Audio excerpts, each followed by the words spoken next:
Assalamualaikum warahmatullahi wabarakatuh. Salam sehat, sobat semuanya. Pada kesempatan kali ini kita akan membahas terkait standar operating prosedur untuk kesehatan keselamatan kerja di rumah sakit. SOP K3 rumah sakit sangat penting. Ini sebagai upaya preventif untuk pencegahan dari berbagai macam infeksi yang ditimbulkan di dalam rumah sakit itu sendiri maupun untuk pencegahan kecelakaan kerja yang ada di rumah sakit itu sendiri. Nah, untuk lebih lanjut, mari kita simak beberapa penjelasan slide berikut ini. Pertama, kenapa SOP K3 rumah sakit itu penting? Karena ada 3 hal yang kita bisa ketahui, yang kita bisa dapati. Yang pertama adalah dengan adanya standar operating prosedur K3 itu dapat memberikan keselamatan bagi pasien. Kita ketahui bahwa di dalam rumah sakit itu sendiri banyak sekali hajat-hajat yang ditimbulkan baik secara biologi maupun secara kimia maupun secara fisik. Dengan adanya SOP terutama di ruang perawatan itu akan memberikan rasa aman dan dapat mengurangi resiko infeksi dan kecelakaan kerja. Nah, kemudian bagi tenaga medis itu sendiri juga dengan dibuatnya SOP K3 melindungi tenaga medis dari paparan bahaya dan pencegahan penyakit akibat kerja. Karena kita ketahui hampir kesehariannya tenaga medis ini berada di dalam rumah sakit tersebut dan melayani pasien. Nah, bila mana SOP K3 dijalankan, maka paling tidak bisa meminimalisir dari paparan bahaya yang ditimbulkan dari penyakit akibat kerja. Nah, kemudian secara ekonomis tentunya bila mana di dalam rumah sakit itu sendiri tidak terjadi kecelakaan maupun infeksi-infeksi yang ditimbulkan dari penyakit, penularan penyakitnya tidak terjadi, maka sedianya biaya operasional yang ada di dalam rumah sakit itu sendiri akan juga terkurangi atau akan juga efisien. Nah, inilah pentingnya dibuat sebuah SOP K3 atau Standard Operating Procedure. Jadi, sangat penting sekali rumah sakit itu memiliki SOP K3 rumah sakit. Ya, karena ada 3 hal yang tadi kami jelaskan. Pertama adalah untuk keselamatan pasien itu sendiri, agar supaya tidak tidak terjadi risiko infeksi dan juga kecelakaan. Kemudian dari sisi kesehatan tenaga medis itu sendiri yang setiap hari melakukan rutinitas di dalam ruang perawatan. Dan yang ketiga terkait dengan tentunya akan menimbulkan minimalisir pembiayaan yang akan ditimbulkan. Nah, kemudian yang berikutnya adalah bicara tentang ruang lingkup. Nah, ruang lingkup dalam K3 rumah sakit itu sendiri adalah pertama adalah melakukan sebuah pencegahan. Ya, pencegahan. Nah, biasanya pencegahan ini atau secara preventif K3 di rumah sakit itu sendiri memang melakukan upaya-upaya pencegahan. Terutama adalah adanya penyakit infeksi nosokomial atau ibaratnya penyakit bawaan yang terjadi di dalam rumah sakit itu sendiri. Biasanya rumah sakit yang tidak terlalu mementingkan kebersihan lingkungan, terus kemudian juga tidak terlalu memperhatikan SOP K3-nya, ini rentan sekali terjadinya infeksi nosokomial. Kemudian yang berikutnya yaitu ruang lingkup SOPK 3 rumah sakit ini yaitu adalah penanganan kecelakaan. Ya, itu juga termasuk bagaimana melakukan sebuah laporan dan juga melakukan sebuah upaya tindakan. Nah, di samping nanti akan dijelaskan di slide berikutnya. Nah, yang berikutnya juga terkait dengan pengelolaan limbah. Nah, limbah rumah sakit termasuk limbah bahan berbahaya dan beracun atau B3 ya. Nah, biasanya limbah ini ada dua, baik limbah padat maupun limbah cair, yang dua limbah ini tergolong sangat berbahaya karena mengandung infeksius penyakit. Nah, untuk itu rumah sakit dilarang untuk membuang limbahnya sebelum melalui proses pengelolaan. Nah, untuk itu dalam pengelolaan limbah rumah sakit ini biasanya ada sebuah instalasi khusus sebelum limbah tersebut dibuang ke pembuangan umum. Ya. Kemudian yang berikutnya tidak kalah pentingnya adalah ruang lingkup dari K3 ini adalah pemberian edukasi dan pelatihan. Ya. Semua staf yang ada di rumah sakit, tenaga medis, itu memiliki kewajiban untuk mengetahui pengetahuan terkait dengan kesehatan keselamatan kerja. Hal ini juga berguna bagi dirinya, juga berguna bagi orang lain. Nah, untuk itu penting sedianya tidak diabaikan. Bahkan staf tenaga medis di rumah sakit wajib mengikuti edukasi berupa pelatihan maupun berupa workshop. Nah, selanjutnya adalah terkait dengan prosedur pencegahan penyakit akibat kerja.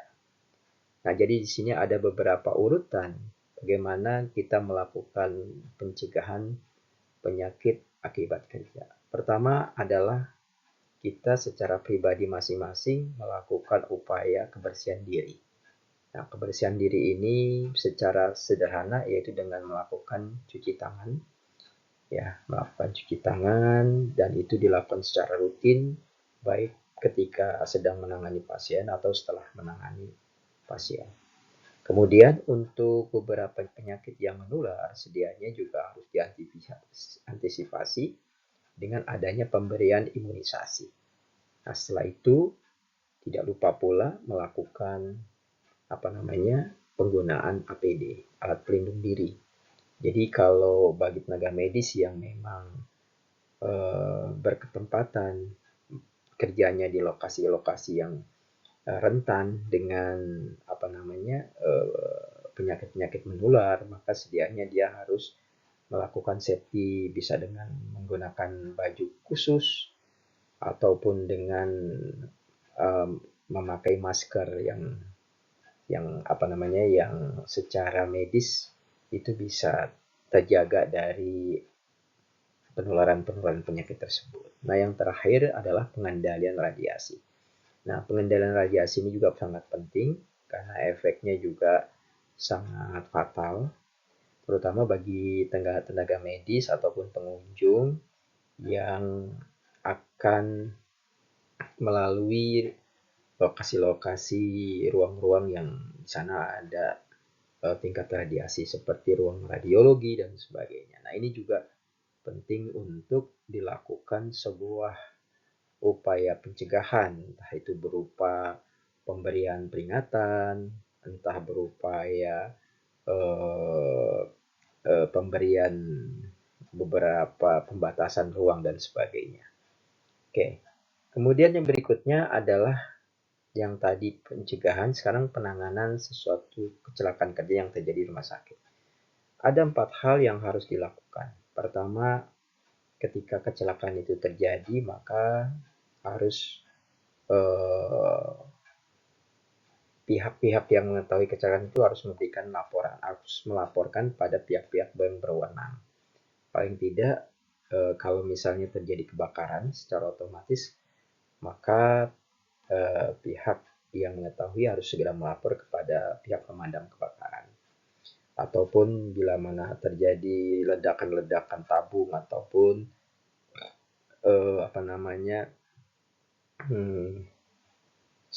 konsleting listrik, juga harus biasa melaporkan kepada pihak PLN dan sebagainya. Paling tidak laporan ini sangat penting sebagai upaya kita untuk mengantisipasi supaya kecelakaan kerja itu tidak meluas ataupun melebar.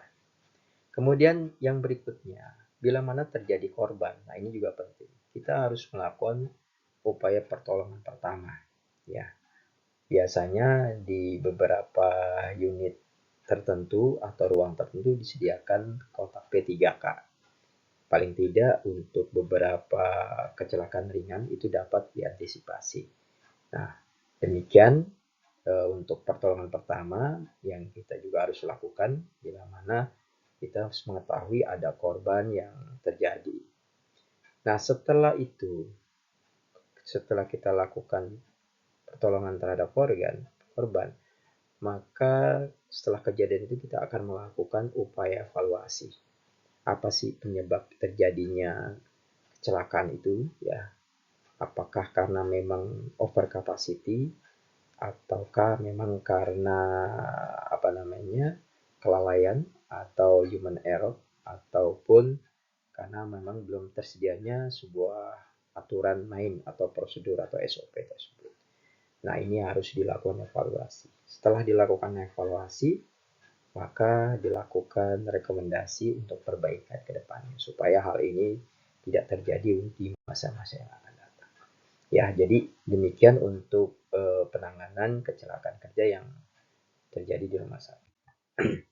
Nah, kemudian kami akan juga membahas terkait bagaimana pengelolaan limbah B3. Nah, limbah B3 tadi di awal sudah disinggung sedikit bahwa rumah sakit dominan menghasilkan limbah yang sangat berbahaya karena mengandung infeksius, bahan beracun. Nah, untuk itu tidak boleh limbah rumah sakit yang infeksius itu langsung dibuang ke pembuangan umum. Nah, biasanya ada tahapan-tahapan dalam pengelolaan limbah B3. Biasanya dalam proses pengumpulan itu disediakan tempat yang khusus. Jadi kalau limbah organik, anorganik, dan limbah infeksius itu, khusus untuk limbah B3 infeksius itu, biasanya dia akan ditaruh di plastik warna kuning. Nah, nanti ada petugas yang akan mengumpulkan, setelah dikumpulkan akan dikirim ke suatu tempat dalam pengelolaan. Nah, tempat itu biasanya kalau limbah berupa limbah padat infeksius, dia akan diolah, akan dilebur dalam derajat yang temperatur derajat yang sangat tinggi, sehingga dipastikan hal-hal yang masih mengandung infeksius itu sudah hilang. Nah, barulah akan dibuang setelah itu ke pembuangan umum. Nah, kemudian yang berikutnya yaitu, ini tidak kalah pentingnya, bila mana kita emang ingin bisa melakukan secara menyeluruh, maka perlu adanya pelatihan atau edukasi bagi staf rumah sakit itu sendiri. Nah, pelatihan itu sendiri paling tidak dibagi menjadi 3. Pertama, pelatihan dasar, yang ini bisa diikuti oleh seluruh pemangku, oleh stakeholder, baik level staf maupun manajemen. Kemudian dilanjut dengan pelatihan khusus, yaitu terkait risiko masing-masing pekerjaan yang ditimbulkan. Jadi biasanya di masing-masing ruang itu memiliki potensi bahaya. Nah, petugas K3 sangat penting melakukan pelatihan edukasi kepada seluruh staf di rumah sakit. Fungsinya adalah agar supaya setiap staf itu bisa melakukan upaya preventif masing-masing di setiap ruangannya. Nah, setelah pemberian itu dilakukan, maka kita akan melakukan sebuah simulasi penanganan. Ya, jadi biasanya ini akan bisa berupa checklist, kemudian akan bisa pemantauan, kontrol baik secara perilaku maupun secara apa namanya pelaksanaan dalam schedule atau dalam jadwal. Oke, kita lanjut yang berikutnya. Nah, jadi bila mana nilai kepatuhan atau implementasi dari standar operating prosedur K3 ini sudah berjalan secara maksimal, maka setidaknya secara otomatis kecelakaan maupun penyakit yang timbulkan itu akan menurun. Ya, jadi paling tidak kalaupun tidak mencapai 100%, paling tidak 80% atau 70% itu sudah bagus sekali. Karena memang untuk memberikan kebiasaan itu memang butuh waktu yang cukup panjang. Ya paling tidak upaya petugas ataupun pegawai yang bertanggung jawab dalam pelaksanaan K3 ini sedianya bisa memberikan sebuah pemantauan secara berkesinambungan implementasi dalam pelaksanaan SOP K3. Lanjut, oke. Nah, ini juga tidak kalah pentingnya peran Komite K3 dalam pengawasan. Nah, ini penting sekali. Jadi, di samping kita melakukan sebuah pelatihan ataupun edukasi, ini juga penting adanya tim pengawas, tim audit yang menilai apakah kebijakan ini berjalan secara berkesinambungan ataukah hanya sewaktu-waktu saja. Padahal budaya K3 ini harus berjalan secara berkesinambungan dan didasari dengan kesadaran masing-masing individu. Oke, jadi untuk meningkatkan budaya K3 rumah sakit, sedianya perlu dilakukan komitmen bagi semua pihak. Kesadaran bersama, tanggung jawab bersama, tentunya dengan meningkatnya budaya K3 rumah sakit akan memberikan kualitas baik bagi pelayanan maupun bagi mutu rumah sakit itu sendiri. Demikian dari kami yang bisa kami sampaikan, kurang lebihnya mohon maaf. Wabillahi taufiq wal hidayah. Assalamualaikum warahmatullahi wabarakatuh. Semoga penyampaian kami kali ini bisa bermanfaat, khususnya bagi para stakeholder yang ada di rumah sakit. Demikian, sekian, terima kasih.